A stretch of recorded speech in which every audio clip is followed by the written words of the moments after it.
Here we go. Let me mark again. Some fun outtakes for the patrons. All right, here we go. 3, 2, 1. Ever heard of a line? Hey, have you ever been dragged to the sidewalk and until you pissed blood?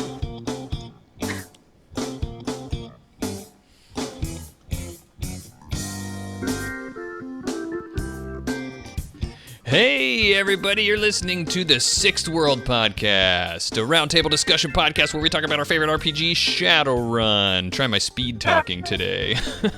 This episode's executive producers are Jacob Heid and James O'Neill. Thank you guys for support, despite the fact that I mispronounced your name, James. I do really appreciate it. My name's Bobby Frankenberger, and I'm joined, as always, by my co-host. I can't talk today, Cassie It's Levitt. Good. It's not like we need to talk here. It's not like we do talking on this podcast. No. How's it going today, Cassie? I'm all right. Thanks for asking. Is your new year going well? Oh, of course, right? I mean, I guess, of course. Yeah, no, it's great. 2079. We're having a good time. 2079. I keep trying to figure out if it's 2078 or 2079, but I guess it's 2079 we're going into. Our guest today... 2074. Our guest today, who's Yeah, confused I know. about the year just as much as we are, is our first returning guest. Back again with us, Shadowrun freelancer and the voice and mind behind that vampire, Red, is Kevin Czarnecki. Welcome back to the show, Kevin. Always happy to be back. Yeah, we are glad you're back. I'm going to turn down this music just a little bit, but yeah, we're glad you're back. We had a great time talking to you last time, and so we would have been foolish not to have you back. How is your new year going so far? Busy. Very busy. Yeah. There's a lot to write. A lot of writing to be done. Not the least of which was, I know before, in the past couple months, the book we're going to be talking about. You had a big part in creating Cutting Aces. Yeah. That's it was one of the. I consider myself a very niche guy when it comes to Shadowrun. Somebody's like, "Oh, I want to talk about cyberware." I don't know anything about that. I want to talk about mega corporate politics. Okay. I want to talk about vampires. Hi. I want to talk about being a face. Yes. Yeah. I want to talk about magic. Let's do this. Right. So, yeah, this is the book for faces. Oh, yeah, and I'm excited about that. But it's the new year, and Happy New Year to everybody. It's actually weird to me. It feels like, Cassie, and maybe it's just me, but it feels like... And maybe it feels like it's been forever since the last time we did an episode, even though it was just 2 weeks ago, like always. Holidays. I think it's busy. It's been a long 2 weeks. Yeah, maybe that's what it is, really, is the holidays where it's just keeping everybody busy. And winter and politics. It's yeah. Everything is just a lot of stuff going on. Do you guys have any New Year's resolutions like everybody does? Actually read all the material that I keep intending to. I'm gonna do that, right? I'm gonna get caught up in all the reading. What I've learned, Cassie, is that you're going to fail at that because you've made your resolution far too vague, not specific enough, and not measurable enough. Oh. You have to clearly setting up list. Matrix is my first. Yeah. They have to be make a specific list you can check off, and then you're good. Yeah. Oh, yeah. that's... So start with the next. Here we go. We're gonna fix your problem, Cassie. What's the next material? The next thing that you need to read? Howling Shadows. I need to get all the way through that. I've only read sections of it that I needed. I need to read it all the way through from front to Okay, cover. and when are you gonna finish it by? Come on, let's set goals. All right. I'm finished it by end of February. All right, there we go. You know what? Let's And make tonight, a note. We're gonna check in with you. We're going to check in with you at the end of February. I say I'll set up a Kanban board. You can monitor it for me. You can make sure. That's right. Set subtasks and... Yes. Yeah, what about you, Kevin? I'm keeping the resolution I made last year not to make resolutions anymore. So I'm doing good. That's the best way to accomplish your goals is to make it a goal not to have them. Oh yeah. I'm living this life like Jazz, man. I'm gonna do the stereotype. I'm gonna lose 15 pounds by Origins. And I'm also Shadowrun related resolution is I'm going to start writing up my runs that I do for the actual play in a format that people could actually, just like Cassie was talking about recently, in a format that people can actually like consume that. Maybe for patrons of my other complex action thing, maybe I'll put it out there and people will be able to like, that was a cool run, I'd like to be able to run it. And Cassie also convinced me, I think today, or maybe it was yesterday, that I should do after action reports for those patrons as well and give like the behind the scenes of what was happening that the runners never found out about and stuff. That thing, like, you know, motivations behind the big people that were involved and things that were going on maybe before and after the runners came into the picture. So look forward to that. I've said it on the air, now I have to do it. That's my secret to keeping New Year's resolutions. You don't have to do it if we never talk about it again. I have the power of editing also. So before we get too far into the show, I do want to make sure that we say hello and thank you to our new patron for this month, Joshua Lang. Thank you very much. This is something we try to do every month is say hey and tell everybody who our new patrons are. Also, speaking of Patreon, we've said it before, we've got this Patreon thing going for Sixth World Podcast here. One thing that I wanted to highlight that we do, which is fun, that we've been doing, is every month we have typically 2 episodes. Occasionally we'll have 3, but usually it's 2 episodes per month. The first episode, me and Cassie get together and decide what we're going to do, but the second episode of every month, we've got like a list of topics that they could be, and we throw them out to patrons of, I think it might be the $3 level or higher or something like that. We put up something like that. Check out the Patreon and you can find out, but you guys get a poll and people get to vote on what the episode is going to be for the upcoming month. Like our next episode is the first voted episode that we're going to be doing, and it's about lesser dragons. We're going to be, the ones who aren't the great dragons, because they have names too. And the normal dragons. But we're going to be doing an episode on that, and that was voted on by patrons, so it's a cool way for us to get interaction with you guys. So yeah, check it out on patreon.com/sixthworldpodcast. It's fun stuff. Wasn't there something else about Patreon there, Cassie? Oh, yeah. Sorry. Thanks to everyone who's contributed over the months, especially we have, I think, recouped all of our initial kind of setup fees, and we are now making our operational costs every month, right? So yeah. Their website's paid for and everything, so we're breaking even already. That's awesome. Yeah, clap. I don't have an applause for the soundboard, but I should. Oh. Okay, everybody, 1, 2, 3. Yay! Yay! All right. There. Enthusiasm. Acting. So that's exciting. Let's jump right into, and we can lazily go through the news because I don't think there's a whole lot of news going on, but I like the one news thing that we have. So let's do this. World News Today. Wow. All right. So Cassie, I'm going to let you introduce this news topic for this episode because you have a very special relationship to it. We do. What was it? The Shadowrun. What was our last recording called? The Shadowrun podcaster panel. Oh yeah, we did the year-end podcaster simulcast event, New Year's special. Thank you. Yes. So I can't remember if we did it on air or after, but I got to talking about how I had originally wanted to set up a subreddit dedicated 100% to lore. And if you've ever seen TS lore, it's all about the Skyrim's lore. We want to do something similar to that.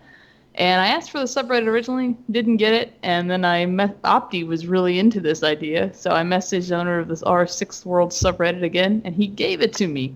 So we kicked that off over the last week or so, and me and Opti and Eric DeMage have been posting a bunch of stuff over there, and we're making in-character posts, and we're just brainstorming like fun nerps, and I think we came up with like movie titles. A whole group of people wrote poems. Opti's done some like data dumps and things like that, so it's a lot of fun. You can come RP with us and check out some lore and stuff we're making up.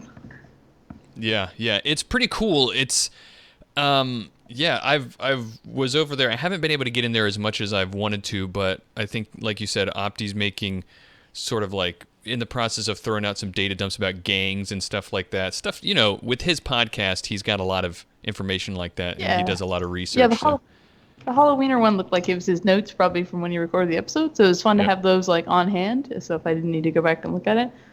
It is linked on our Shadowrun, so you can easily find it from there. Somebody posted that up, and just check it out. I think thanks probably mostly to Opti. I think we've got like 170 people in our first week. Holy cow! And growing. That's great. Yeah, it's really cool. Just a place to go and find out about and talk about just the lore, and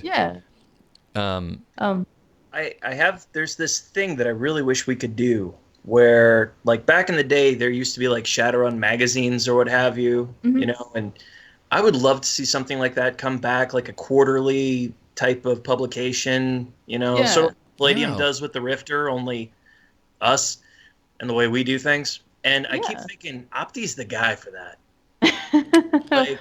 That guy can move crowds. That guy's he's a boots on the ground kind of guy. I would love to see him doing that. Yeah, I think there definitely would be something that we were interested in. It said somebody started even just a social bar where people have just been posting in character, so it's been kind of fun for them to, good places to role play even if you're not in game. And then a bunch of other people have asked questions, and then we're trying to hash out, either if it's canon or just make stuff up of who's Frosty's moms. There's one of the biggest discussion we have there is just talking about Frosty. We know, but you never will. Yeah, and I'm okay with it. It went weird, so that may be one you don't want to dive into. It became a Harlequin situation, shape change thing that just... well, I mean, we have discussed the idea that Harlequin and Aaron are not just rivals, but maybe exes. Yeah. That's kind of where that went. Steamy. The going theory is after 150 years, everybody's bi. So we've also been posting some things like logos, and I dropped a little bit of good old Cliff's music over at the Arcology podcast, Mr. Johnson. We put some of that there, so we just had a lot of fun putting things together. It's cool. I like it. I like I saw the in character. I like the in character post there. I might get in there with I don't know. Maybe I'll pick a character from the actual play I do and start posting at that person. Who knows? There you go. Yeah, and I hope no one minds, because when I was doing my stream for the Emerald Grid last Friday, whenever we were taking breaks, I needed to fill that space, and I was reading people's poetry or having my players read people's poetry. Character points. So I hope no one minds. We had a lot of fun with their interpretations. Most of the poems are written in character, as if somebody right made it. It's fun. Well, you know what? Let's so that's really cool. I think that's great. Check it out on Reddit. It's r/6th World. It's technically Cassie had this idea for this subreddit before we ever hatched this podcast, so it's not directly related to the podcast, but we love it here, so we're gonna plug it. But anyway, yes, r/6th World, and for all your Shadowrun lore stuff. We're going to move on to the Q&A segment, answer a couple questions from our listeners that have come in since our last episode, and or before that. I think one or both of these might have been before our last episode. Either way, if you have a question for the show and you want to send it to us, you can do it at our website. We've got a form there, sixworldpodcast.com. You can email us at theshow@sixworldpodcast.com, or just tweet us questions at 6, the number 6, World podcast. And finally, if you want your questions to have priority to be answered on the episode, our patrons have priority, so check that out. First question is from Scott Flowers. He says, are there any official rules for the purchase of used cars at reduced cost, but with quirks or disadvantages, as in i.e. a 20,000 new yen Toyota Gopher with body rust that reduces its armor or body, or maybe a 9,000 new yen Harley Scorpion that backfires horribly and reduces social limits or something? You want to take that, Cassie? Yeah. So I couldn't find anything like official in 5th edition for it per se exactly, but there's definitely lots of material that you can use to make this happen. And my favorite way, I think, would be in Run Faster. I put Run Faster. It's Run and Gun. I don't know why I put Run Faster. Run and Gun. Particularly, there is a chart called Fixin the Old Beater, and there's a chapter about fixing stuff. And that'll actually show you prices for repairing different parts of a car. So you could use that to gauge the price and what might be damage done. And then you can use the vehicle Called Shots table to kind of relate how that damage might affect your vehicle. Sure. So that could be a fun way to do that. The other thing is Rigger 5 has a lot of fun mods that you could either make kind of come equipped, like metahuman adjustments on a vehicle that, this vehicle's adapted for trolls and you're a human. That's going to be unpleasant and cause problems. Right. And my favorite one is you could probably switch around. Like Yurts has a negatives modifier to it. You could apply that to potentially be a rust bucket, and instead of it being a cool car, now it's taking negative social modifiers in different areas because of it. Yeah, no kidding. There's a lot of material in there. Nobody's gonna steal that car. I mean, in the Barrens, if it runs, it might. Yeah. Maybe. Yeah. That's why you put one of those taser things from RoboCop in it. Yeah. The only thing that I found when I was looking is, and the first thing that popped into my head was Omega grade cyberware, which is used cyberware. I think that gets like a 20% price reduction. Am I right about that? Maybe. There was definitely, I was looking for it. There's also a used option that applies to clothing and armor. You could kind of look that over and apply it a little bit similar to cars. But I think Scott's idea is really just good too. Like just a Gopher and knock off a point of body for every X amount of dollars or something like that, or armor or whatever it is you're using or handling. Yeah. I think the short answer is that there's no official rules, but I think that's a cool idea. And specifically the examples that Scott gave, I think, are pretty cool ideas to make it mechanically work. Just whatever you think. So house rule it like everything else. Our next question, which I think this is a really interesting question I want to talk about, is from Ultralord. He asks, it's kind of like a follow-up question. Is after the last question, this is his question. After the last question you answered about dual-natured beings, he asked us a question before about dual-natured beings being able to travel back and forth between metaplanes. He says, I would like to ask if said dual-natured beings have any way to actually go and stay in certain metaplanes. He asked this because in Howling Shadows, they introduced the Blackjack and the Anarch, which are the mirrored versions of Shadowrunners in their metaplane of, I'm going to pronounce this wrong, Zecorporatum. And if that's the case, dual-natured creatures like the HMHVV infected can they go and hide there, provided they found a way to drain essence of their own way while they were there. I'm sorry, the person who asked this is Ultralord? Correct. Ultralord, stop predicting something I'm writing. Be patient. Be patient. We'll have all your answers. So get excited about that. We're going to speculate, and you can raise eyebrows if you want. But Cassie, you were looking for like a legit way that it could happen in the rules as they stand, right? Cassie's quiet. She's talking, and I can hear her mouth moving. And That helps. Yes. If I don't double mute myself, it's easier to unmute myself. My apologies. I was going to say, I think that's the best answer we really could give, because Ultra Lord is never satisfied.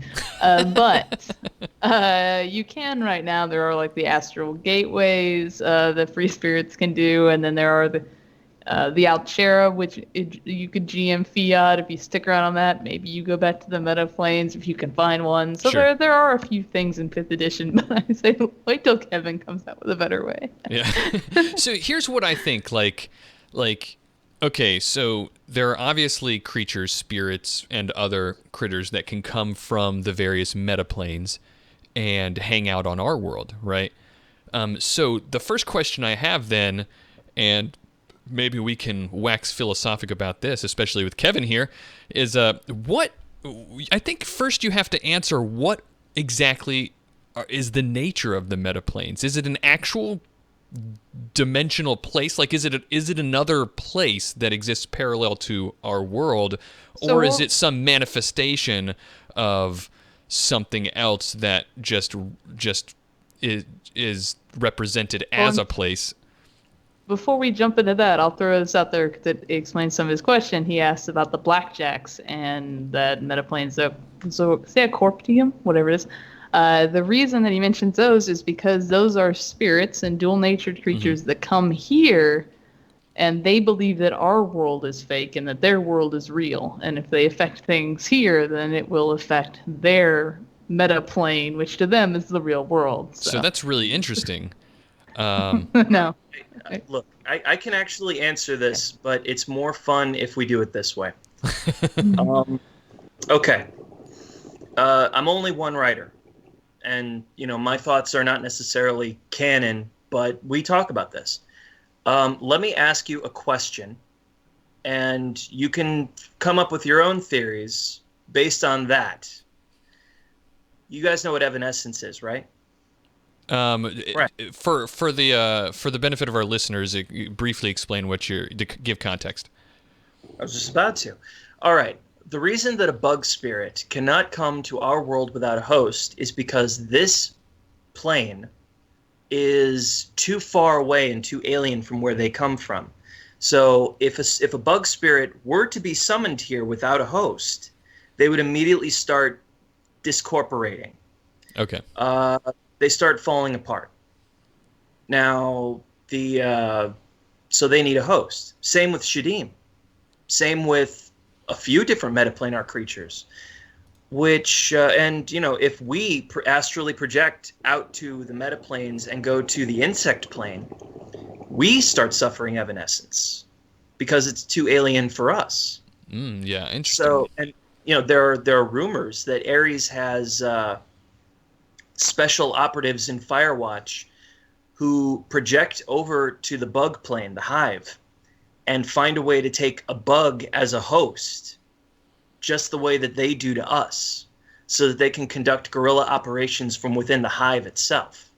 Which, by the way, I want to play that campaign. Holy crap. Yeah.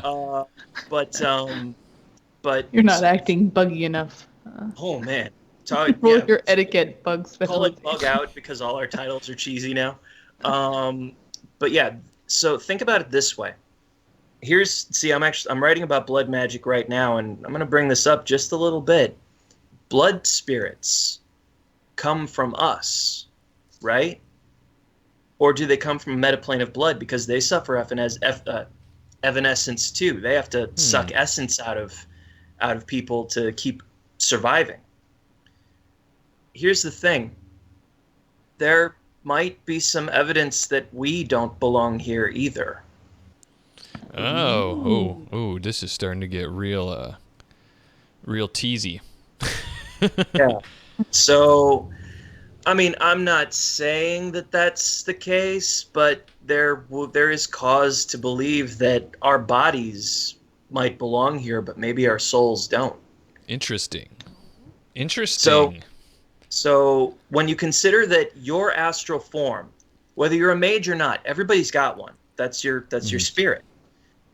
Considering your spirit can suffer evanescence if it's too far away from your own body for too long, that's why you can't astral project forever. Sure. You can't go to a metaplane that's too far unless whatever. What does that tell you about where we belong and where we come from and where we're going? What does that tell you about how spirits view us? For all we know, the bugs might be looking at the earth and going, well, you don't belong here any more than we do. You know? Oh man, that's so good. If the Shadim could get over themselves for 15 minutes and stop being chthonic nihilists, maybe they would communicate, do you really think that little meat sack of yours is yours? Yeah. Man. I just got some ideas. Oh man, that's good. They consider our mindset as alien as we find theirs. You know, that's a two-way street. Mm-hmm. You know, you talk to any great dragon or free spirit, they're going to be like, "You guys are very presumptuous to assume that you are normal." You're just no kidding. One plane out of an infinite metaplane. And we have scientists and universities trying to sit there and come up with explanations for the way things are and the way they're supposed to be, and no wonder it's so difficult. I guess I can give a spoiler. In one of the things I'm working on, some people on a metaplanar quest end up in, what's that place called? The Crystal Palace? It's like at the junction between the elemental planes of air and water. And some spirits who they meet are just like, oh, how fascinating! You're from the material plane. Oh my goodness, we have such theories about you. And they start asking all these weird questions. It's like Harry Potter, you know, what is the function of a rubber duck? You know? What? You know, that's funny. Stuff like that. So, you know, when it comes to spirits, you should probably have a dash of Doctor Who in there. You know? Mm-hmm. I give you the gift of air from my lungs. Yeah, right. Right. So, Ultra Lord, I think the point, Ultra Lord, is that food for thought, but stay tuned. There might be some answers to your questions, and I'm sure you'll have follow-up questions. So bring them on, Ultra Lord. Yeah. So let's go on to our main topic. All right. Our main topic today for the show, of course, is Cutting Aces, that book that just came out last month in December. It's all about faces and facey stuff. Kevin, maybe you'd be able to answer this. I was just talking on air. It was either on this show or maybe on the year-end special, asking someone. We haven't had. Has there ever been a social or face-focused book ever before? Not that I'm aware of, no. Yeah, so I didn't think so either. I've been wrong, but I don't think so. And that makes this a pretty exciting and monumental book. I definitely liked a lot of it. It did do some things that I was really looking forward to and hoping for. And lest you think it's all social mechanics and everything, there was a lot of really interesting lore in there as well. And we're going to talk about some of it. Talk about some of our favorite parts of the book and whatnot. And I'm going to start with mine. Here we go. Are you ready? Cassie, are you ready for this? Yeah, go for it. This is the first time that I've really I've been saying I'm going to do it for a long time, and I finally decided I'm going to now head first jump into the lore and just jump right into the middle of it, start learning about it, take this book in, and then, you know, presumably it'll start raising questions for me, and I'll have to follow threads to other places, and it'll help me learn about the lore. But instead of trying to go through it sequentially and learning it that way, why not just jump right in here and just do it? And so I was really pleased and surprised to find out that one of my favorite sections in this lore was all the stuff about the Seattle gubernatorial race. Yeah, so to give some context, this has already happened in the past. This isn't new for this book, but Kenneth Brackhaven, the previous governor of Seattle, was involved in a bunch of crazy stuff. We're not going to talk about that. He was a bad person, did some bad things, and he's not the governor anymore. He was pretty racist, and he was bad. But he's not the governor anymore. The real Kenneth Brackhaven. Yeah, let's get political. There's nothing about you real. So it was in the middle of his term, and so there has to be a special election to replace him as governor of Seattle, and there's like 10 different people in there that they talk about that are in the running, and I wanted to talk about who I think, this is my prediction, and maybe Cassie, you can have a prediction as well. Kevin, you probably can't have a prediction because you probably are privy to stuff that would make... Nope. You're not? Okay, well then you can have a prediction if you want. Look, I'm a fan when it comes to the politics. I'm just the guy who's like, ooh, I can't wait to see that happen, but I don't...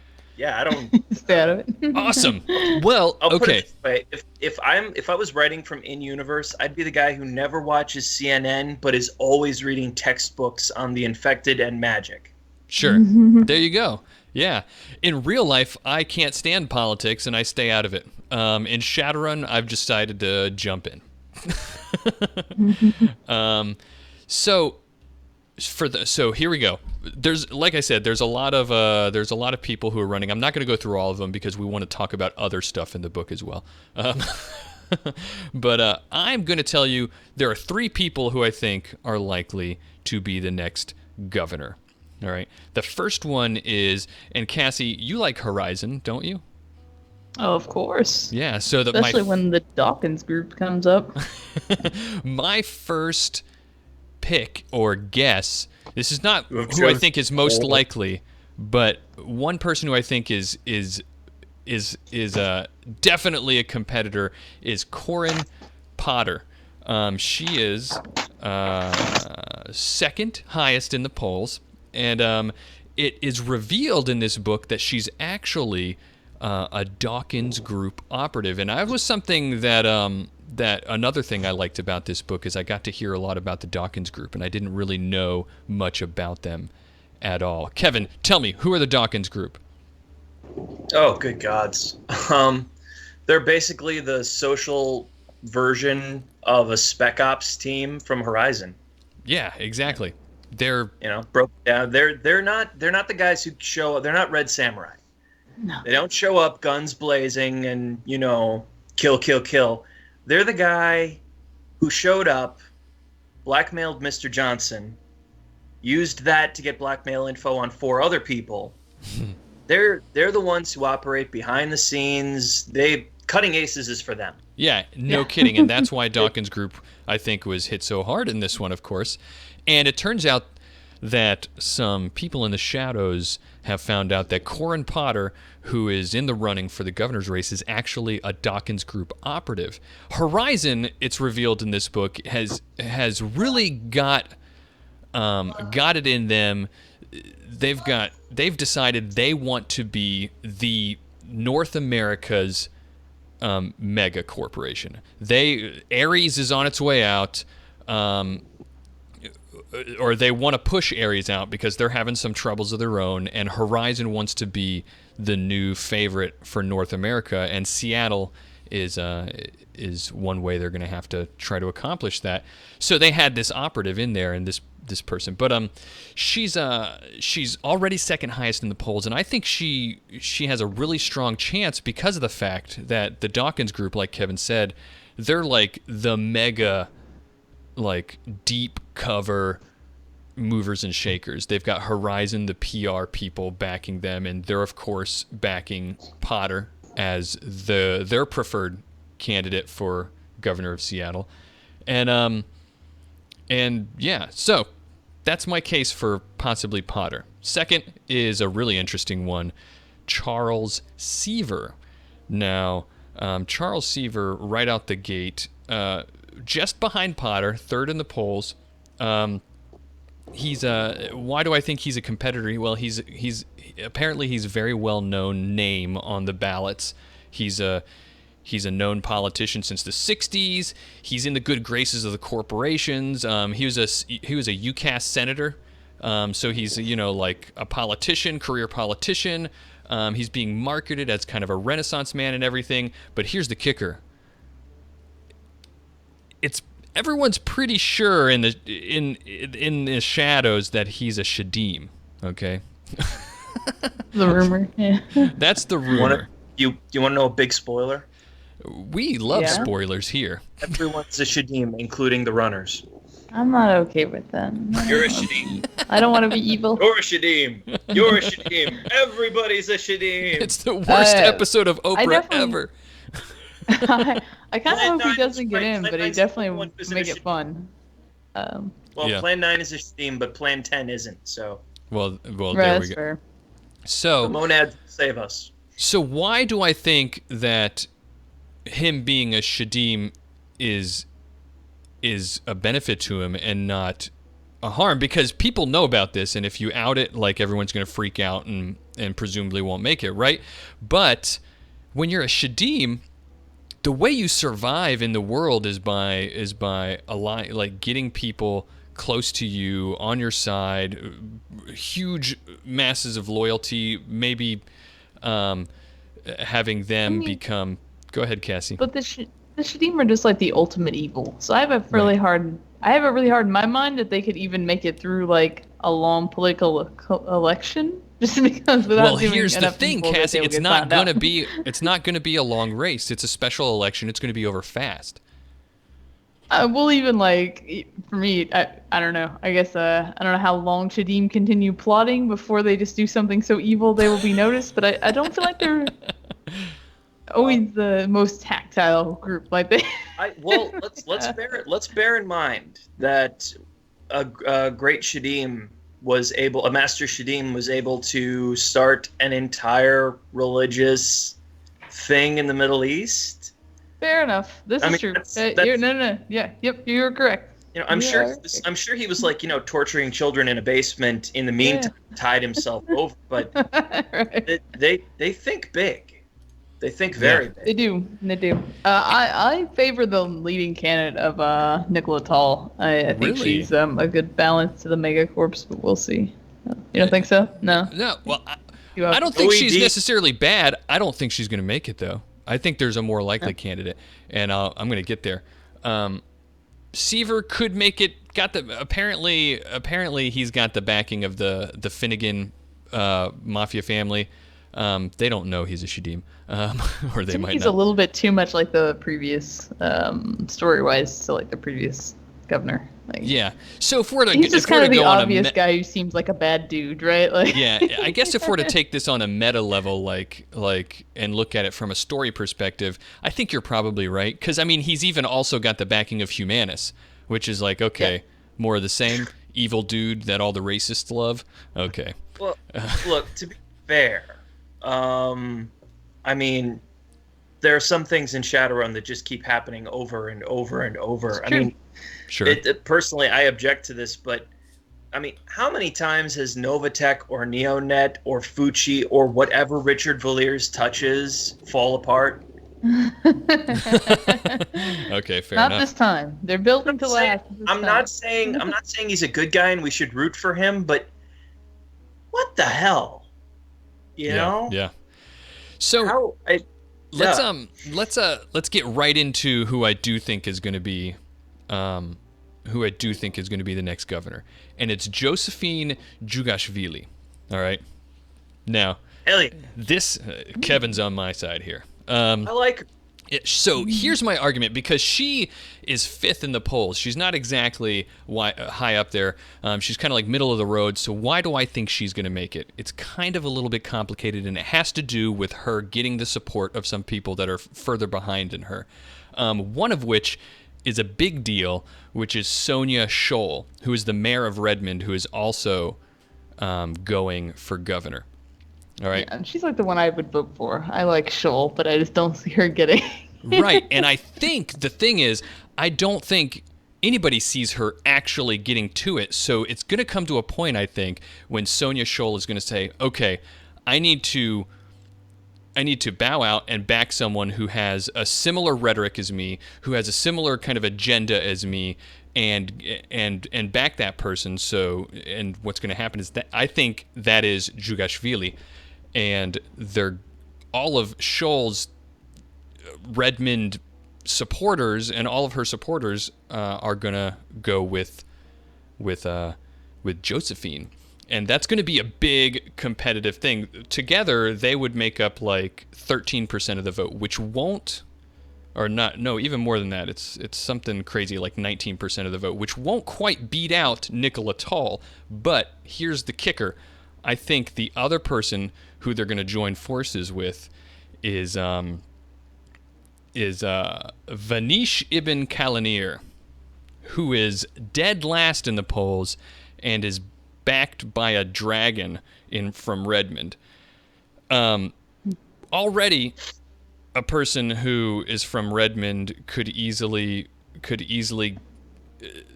In the book, it states that apparently pollsters are saying that Kalanir is pulling votes from Scholl. So if Kalanir were to back Scholl and in turn back what's her name, Jugashvili, then in turn all of those would funnel together and she'd have the votes. And I think that's what's going to happen. I think they're all going to join forces as a united front against the rest of the people. And I think that is the direction, if you want to talk about story-wise, isn't that such a cool direction to go in? Because, like, these are the people who want, like, an independent Seattle. They're the voice for the downtrodden in Puyallup and Redmond. Those people never get voted in, though. This is. But they would. What I'm saying is, you're right. Individually, they never yeah. would. But I think they could combine forces. There's no money in Redmond. They're not getting votes. That's how this works. Look, I don't know. I think it's a good idea. Joey D's got a shot, if only because she's all about an independent Seattle. Right. Because that can work greatly in the favor of the megacorps. She owes a lot of favors to a lot of people. They can call on that, which means they want her in power, so she's got the power to pay it back. And there's a lot of other people who also like that platform of an independent Seattle, like the tier is in favor of that. Because Sheer.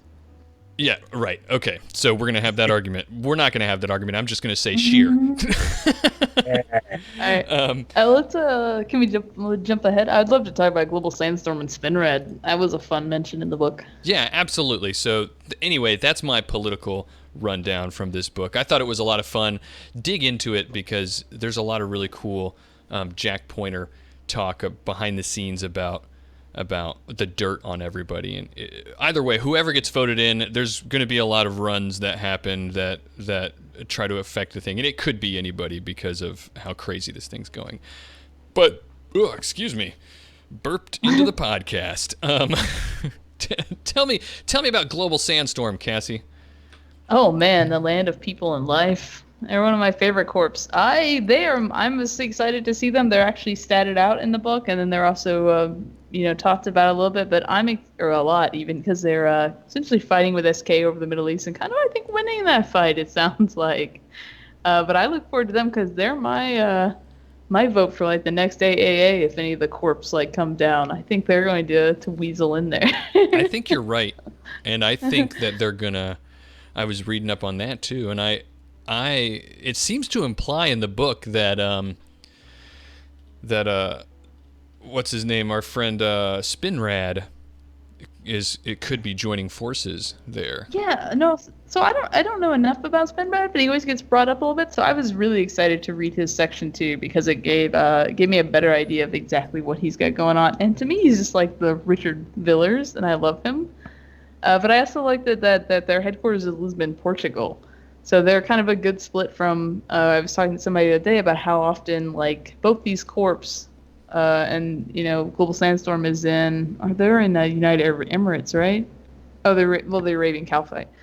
It's because those two are two really good corps that aren't in the Japanicorps of the UCAS, right? Like they've definitely over the years, Shadowrun has done much better about spreading over globally the megacorps and been making that move, and I love it. And so I like seeing these two, and I hope that kind of continues. And hopefully one of these gets a status, and maybe from a Japanicorp. I wanna steal those. I'd love to see Ares move down to the cast and see. Yeah, there was some talk about that. Yeah. Yeah, I don't know. Kevin's like, I can't speak to this. There's so much I can't say right now. Yeah. So I don't know. If that's happening, I'm really excited. I love seeing Global Sandstorm. I think it's one of the corps too that I've seen a lot of like fan fiction written for, people like fleshing out that corporation, and so to actually see it here I can was say fantastic. We talk about it a lot, and you should keep your eye on it. Yeah. I think I see Kevin on Skype here. His eyebrows are going up so high that I think they're about to break the NDA that he has.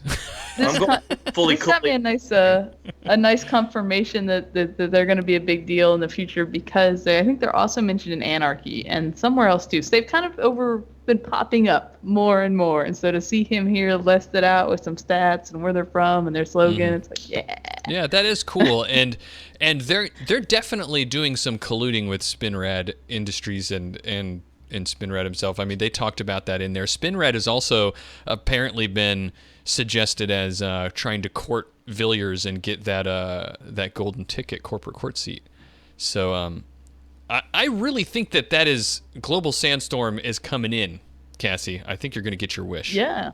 And so kind of on that topic, like this is all kind of in a section that then leads into discussion of Constantinople, which I found fantastic. It made me so happy to read that chapter because it did a lot of the updates for like Islam, and it did like covered a Middle Eastern city, and it's another free city too, kind of the same way we sort of think of Seattle being out there on its own. Yeah. So, and even more so. So it was great to see all those kind of updates get thrown in here. I'm excited to put those to use. There was a lot of really cool little contacts and even like suggestions that got thrown in here that made like for me anyway, like creating runs in it really useful.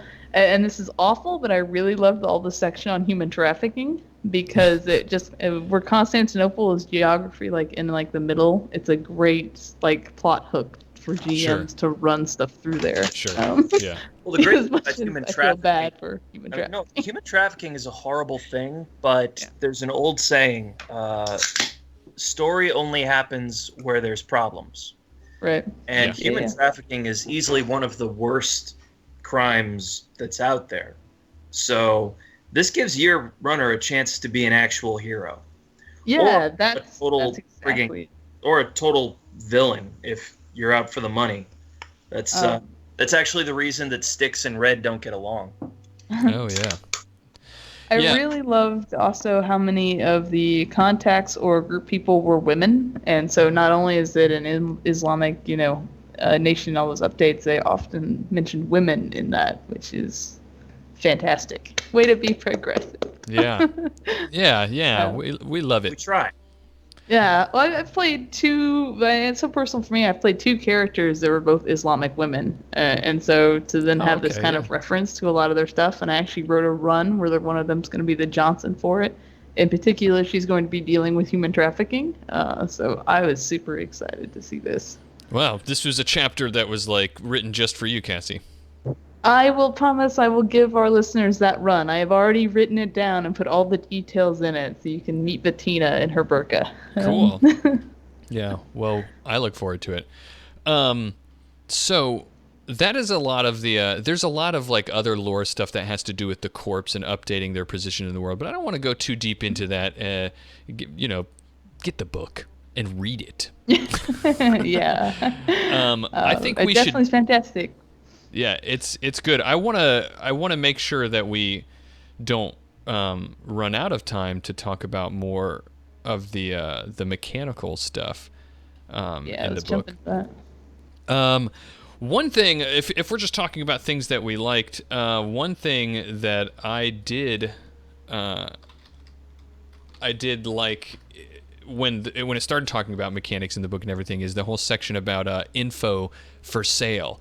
and it talked about one of the things that's always been tough for me as a GM and as a player a little bit too, but especially as a GM, is when people want to find information, or even if people are looking for pay data, and they're like, hey, I want to sell this, and I'm like, I have no idea. Sure, it's worth 1,000 nuyen, whatever.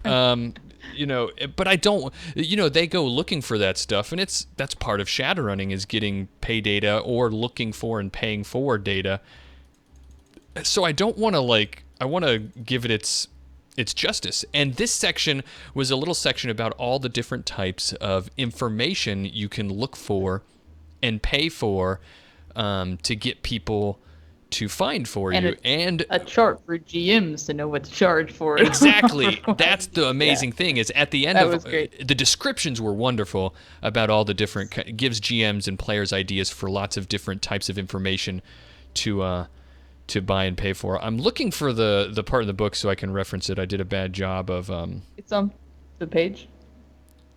It's on what page? It's on page 148. 148. My favorite, 148. My favorite thing in this whole book I found in this section, and it's just a lore thing, but it notes in the handwriting analysis that the middle class is becoming illiterate because they use text-to-speech translators all the time, and iconic graphics guide them through life. I loved that. That was a small little thing that I have been stuck on all day. I am going to say thank you because I wrote both of those. Cool. Yeah, that was good. That because you always think of the Redmond Barons people are probably illiterate, but this kind of gives them a reason to be more literate, and then you're not surprised aristocrats are doing it. We've got AR everywhere. You've got a lack of schooling for the innumerable sinless and the poor. Yeah. So after a while, you would just learn that letter means that thing. I was reading through Nosferatu recently, and they were talking about Kristen in Cape Town and how she can't read, and she knows that she recognizes certain words, but to her they're a symbol. Right. And after a while, you just pick up on those. She actually pays a guy to read her a magazine article.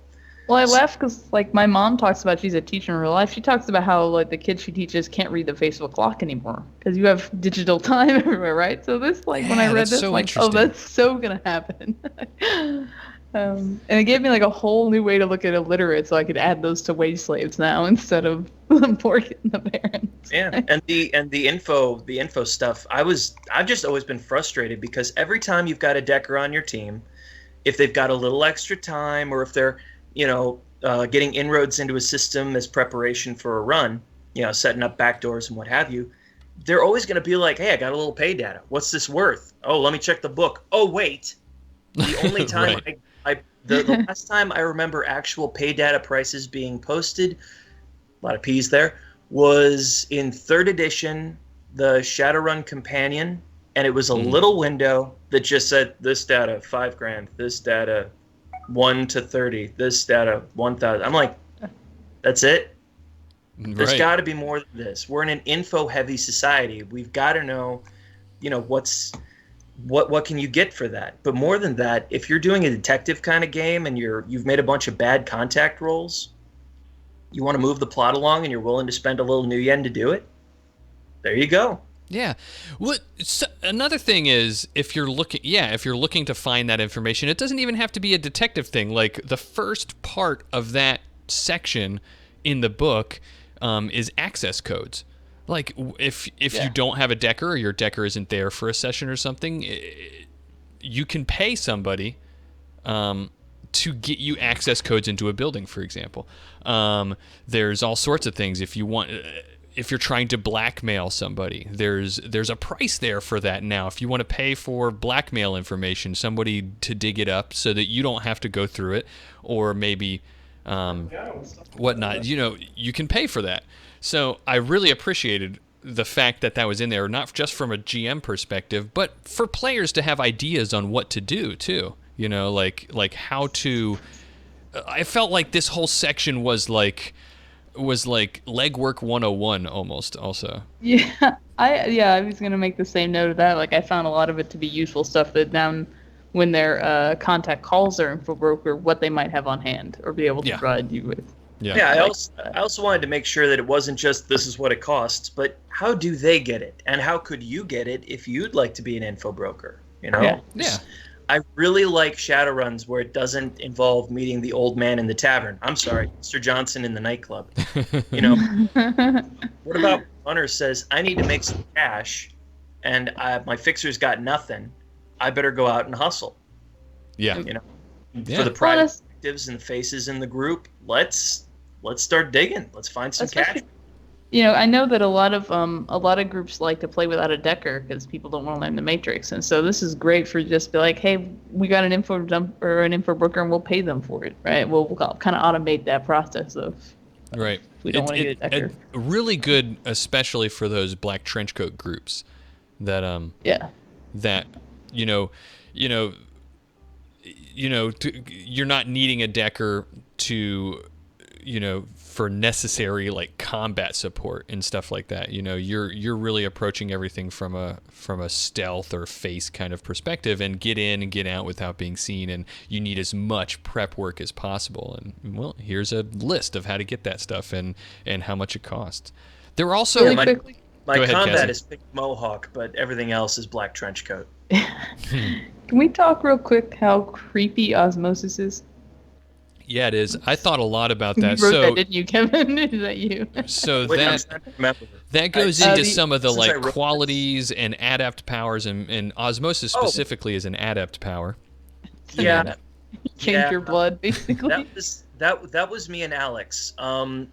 He wanted to make a thing where you could like change your genetic signature as an adept power, and I was like, that's too much. Yeah. And but we still wanted sort of a way that you can sort of steal somebody's handprint or genetic material, something like that. And I was like, what if they just suck up some of it into themselves? Because I just watched Gattaca, and I remember the little flesh pockets. Yeah. I love that movie. I watched it last week too. Yeah, the little thing. Tip of his finger. I'm like, well, an adept would just, and you could do that for a little while. Oh, it was because somebody brought up of like sins and qualities and what is a fake sin, and I'm like, watch Gattaca. That's a rating 6 fake sin. Well, Kevin, I'm glad that you described it that way, of an adept kind of sucking up some of that material and whatnot, localized into, say, their hands or an area or something like that. Because one of the problems I had with that adept power was, the way I read it was that they're changing their genetic structure, they're changing their DNA. That would have far-reaching effects, but the way you describe it just now is much more believable. It only lasts for a little while, and it's not going to turn you into an elf or a troll or something, but it's enough to, like, it's a localized genetic thing. So and when you say it only lasts for a little while, I mean, you're not kidding. Like, this is something you do fast and quick. Like it lasts for minutes. And so you get that, you copy those fingerprints, or you get that genetic information so you can pass some sort of a scan or test or something, and you need to make sure that you use it fast.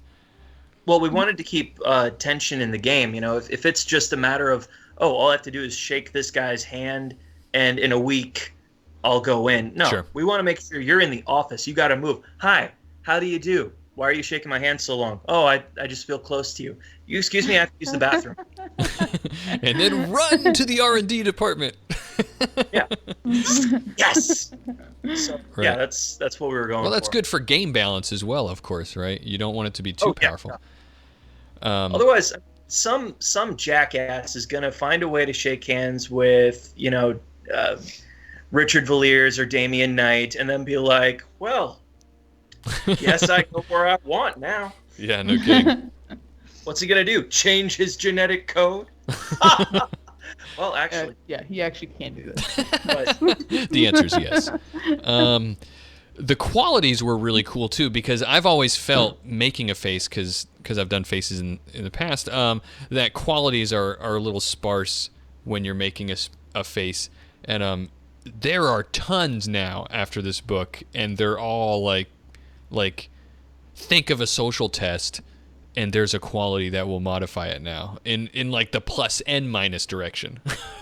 I appreciate how kind of funny some of them were. I like the humor in them, like wash the suit. Like that's always a thing that you'll hear for like a face type character, and then it's in there. And that was all me. I was like, isn't it a bad social thing when there's blood on your suit? And Alex is like, yeah. I'm like, let's make one called Watch the Suit, where literally you punch somebody and know how to. Do you remember Planet Terror in Grindhouse? Oh no, I didn't watch that. There's like zombies in a hospital, and if their blood hits you, you might turn into one. And this guy's got knives, and he slashes one. There's a spurt, and he just goes out of the way. Keeps going. I was like, yeah, like that, but James Bond. Yeah. But this whole, a lot of these reminded me of our dear friend Joel DePippa. Like, it's like he would have so many of these qualities. Yeah. I really wanted to do more with Memory Palace and Mnemonic Vault, but we're coming up with some additional stuff that will build on that later. We just didn't have the space for it. Sure. I really appreciated a lot of the little things that added to the like Master Debater was really good for like deckers who want to do a side of face. They can use their logic instead of their charisma to do diplomacy tests. Yeah. And then there was a lot of good ones for like judge intentions and things like that. So you could put those kind of one of these, I can't remember where it's at, gave me a little bit better idea as a GM how to help players use judge intentions. There's somewhere in here where it's basically it gives you what you would get based on your hit. Yeah. For I can't remember what exactly that was for. There were a lot of things reading through these mechanics section, especially the qualities that made me think of a lot of characters I've made in the past. Like, oh man, I could do them so much differently and better now. And I liked Cassie, you were talking about deckers. I loved that you could make that now. Like I like that this is kind of introduced the decker face, which I don't feel like was ever viable before, you know. It always should have been. Social hacking is... Yeah, exactly. I mean, that's how hacking really works in the real world, is social engineering, and those are like con artists. Well, and I love like a lot of the pre-stated ones will take a little bit of different social skills, but like my Technomancer Bashaz would always hack somebody if he got enough marks and he was kind of winning the battle. He'd send him a fight and be like, you should log out, right? Like use intimidation to get people to... Yeah. One thing, there's one quality, I'm going to interrupt you for just a second, Cassie. I want to get this out. One quality that stood out to me as soon as I read it, there's always this character I love just toying around with, is I always make this like Jack Bauer type character from 24. And there was the quality Closer, which is basically you get a modifier to negotiation tests, a +2 modifier, but only in situations when like it's life or death, and that like screams Jack Bauer to me. Like, and I'm gonna remake that character now with that quality. That was Alex's idea. I just wrote the fluff on that one. Yeah, that one's a really good one to pull out. Like to use negotiation combat. And so maybe if you're losing the fight or winning the fight, either way, and the face then tries to use negotiation to get it to stop, right? So you think of all those moments in movies where there's like, I can't. If you don't tell me right now, this place is gonna explode. Thousands will die. Okay. It's if you've got that, it tells your GM, I want tense moments. Yeah, no kidding. Cassie, do you have one or two more things before we wrap up? Yeah, I just know we're gonna wrap up, so I was trying to go a little faster. One of the things I really loved is the Zanshin, which is a called shot basically for the social stuff, where you do a called shot, judge intentions, and then based on your net hits, you can tell if somebody's good at close combat or like how good they might be at it. I love that idea. That was Alex. He was all about the social maneuvers, and they came out so well. It's just so good for me to like have that like that kung fu moment where you're facing off with each other like Goku, and then you're like rolling to see their judge intentions. Like, how well can I beat this guy? Right? Like, that was all him. There's no like snarky fluff to go in front of it. So Alex was just like, let's put this in here and people will know what it is. Yeah. Yeah, I appreciated it in the way they're laid out, because then it's easier for me to reference as a GM later. Like, I'll probably save these for my players keep bringing up on tables. And then real quick, before we end, is factions. Like, normally whenever we get into these kind of bigger alternate rule things, I'd usually never implement them because I just kind of, it's like, it's going to be too much work. But the faction one looks awesome, and I actually am going to try to give that one a try. The faction thing was cool. Faction reputation. One thing that stood out in my mind, there's a lot to it. You should check it out. It's ways to kind of gain reputation with, like it sounds like, with factions and different consequences of that and whatnot. Yeah. In the positive and negative direction, by the way. But one thing I really liked is like faction reputation can be spent for a different positive effects, like getting rid of notoriety. You can get a group that likes you a lot to start spreading good word about you. And also it was a cool way. I've always wondered how. I had a player ask me one time in a game I was GMing, campaign I was doing, is if I had any way they wanted to, over the course of the campaign, improve and work on one of their contacts that was close to them, work on their connection rating and help them improve it. And I thought, that's really interesting, but there's no like mechanical way to do that, and we just made something up. But this actually gives you, faction reputation gives you a way to one of your contacts actually increase their reputation or their connection rating actually. See, I didn't write this one, but I was so thrilled when I read it, because it was like, I mean, the group that I run for now, they're sort of just doing a down to earth, like, ingratiating themselves to the neighborhood kind of thing. So, a lot of the stuff that they get is approval from the street. They're getting lots of contacts, they're getting lots of favors, but the pay is pretty low. So it's a humble game, but they've got a lot of neighborhood support. They're like the first Shadowrun group I've seen that had grassroots support. And this made that so much easier. It made it quantifiable. Yeah, that's the big thing, right? I have like a player who really loves the liaison, but trying to figure out a way to make it so that he and the group can like progress in that, like a mechanical way than just, you got a favor now from this dude, or they know your name a little better. I love that this lets me really give him a chance of doing progression in that group. Right. And I just ran through like an adapted version of 5th edition for Ghost Cartels. And that would have been really fun to have, because you have different factions facing off together. And I actually had different sets of runners, on different sides of it. So it would have been great to have that, to keep track of that and see how well everyone's doing. Right. The last thing I want to, I feel like we glossed over it, and we should give it just a little bit of shout out, which was the social maneuvers, which is that just so that people who might not have looked at the book or looked at that section yet, or maybe haven't gotten the book, social maneuvers are awesome. They're basically, they're exactly called shots for social tests. It mechanically works exactly the same way. You have these different called shots on your social situations that have different effects, and each one of them gives you a -4 dice pool modifier to your social test, but it has like a special thing that can happen. And so I thought that was really cool.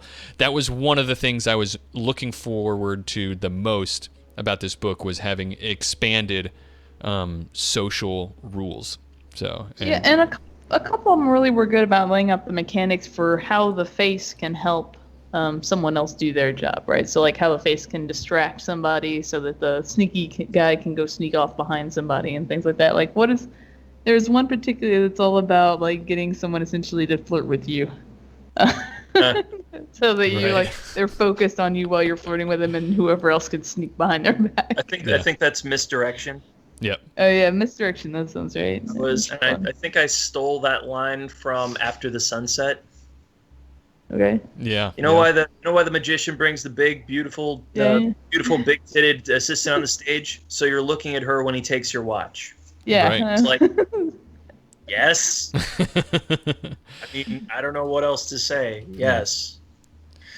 So, and I won't touch on it too much, but at the very end of it is a nice little update and for using intimidation, which I always felt like in the core rulebook really doesn't have a lot of like real mechanical or a lot to it. It's kind of, I just want to be scary, but so this was nice that it added a little bit more to that. Yeah. And other ways to intimidate without necessarily using intimidation, like wooden gun. I mean, that's palming and agility to make you think, Yeah. I'll shoot. Yeah, it's very much like the bank robber, right? It's like, I swear I have one in my pocket. Right. Yeah, exactly. Let's see. How about what? I'm gonna get this right one day. There we go. Okay, so that music, of course, means that we're wrapping up and Cutting Aces. It's a pretty good book. Lest you guys think that we're just shills in the back pocket of Catalyst Game Labs and we just love everything about it. There were parts that I didn't like about this book.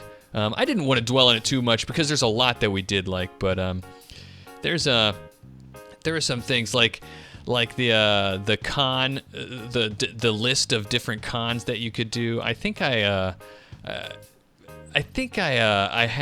had some trouble with that. It felt like it was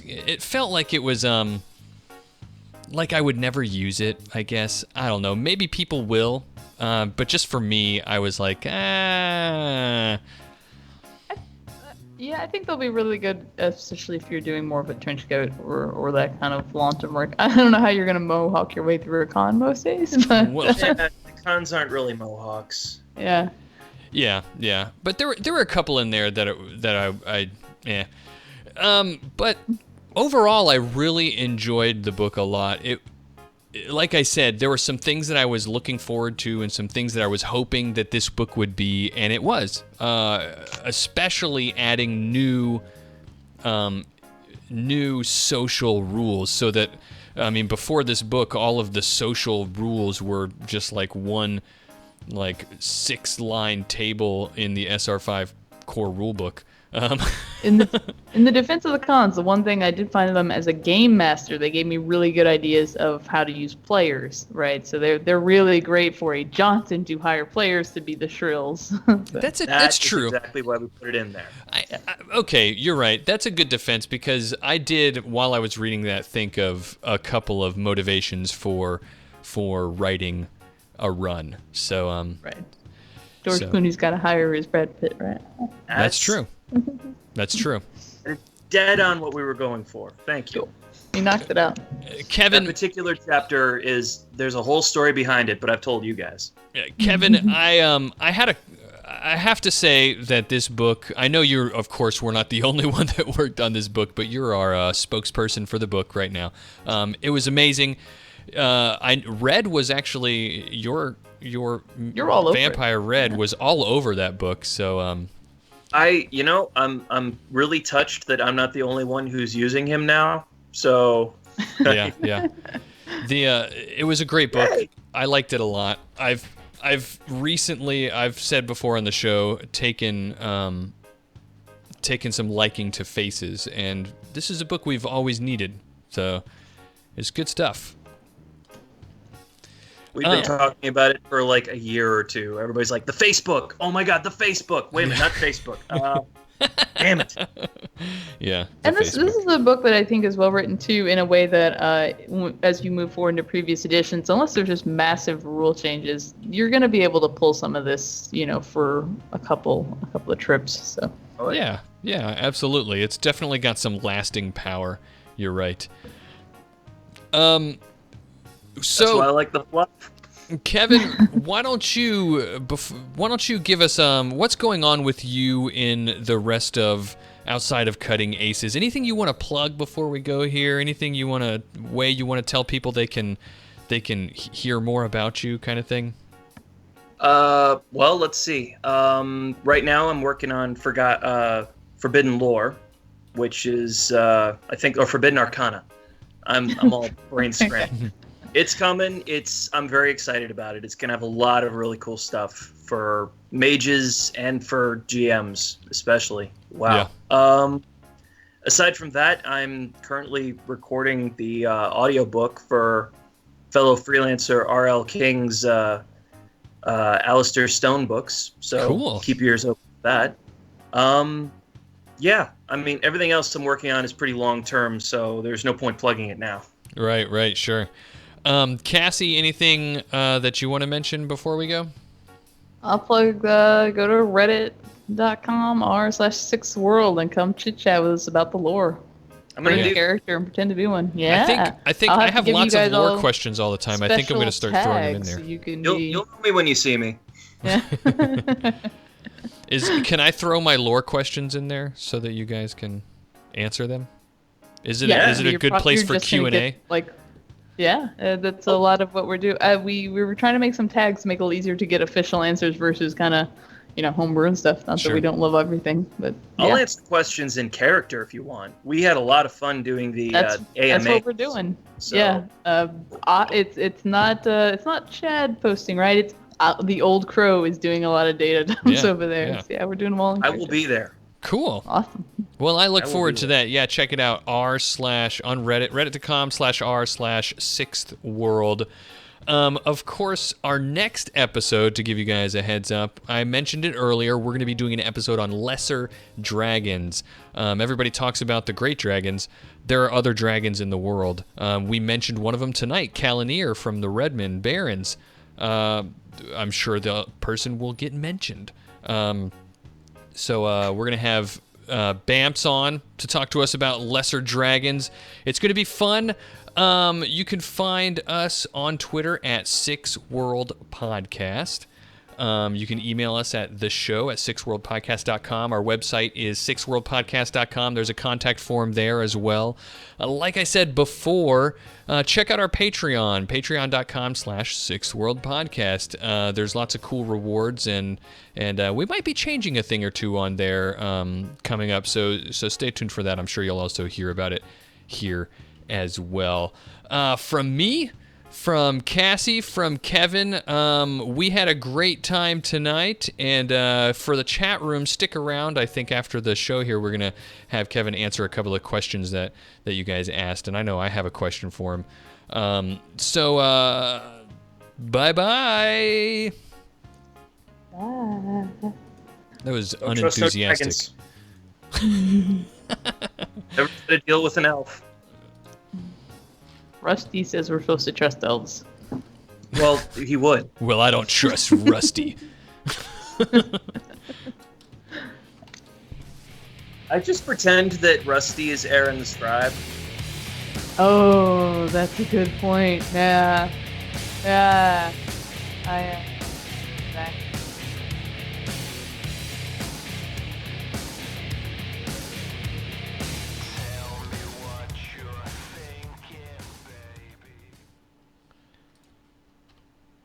All right, let's start and stop the stream, or stop and start the stream.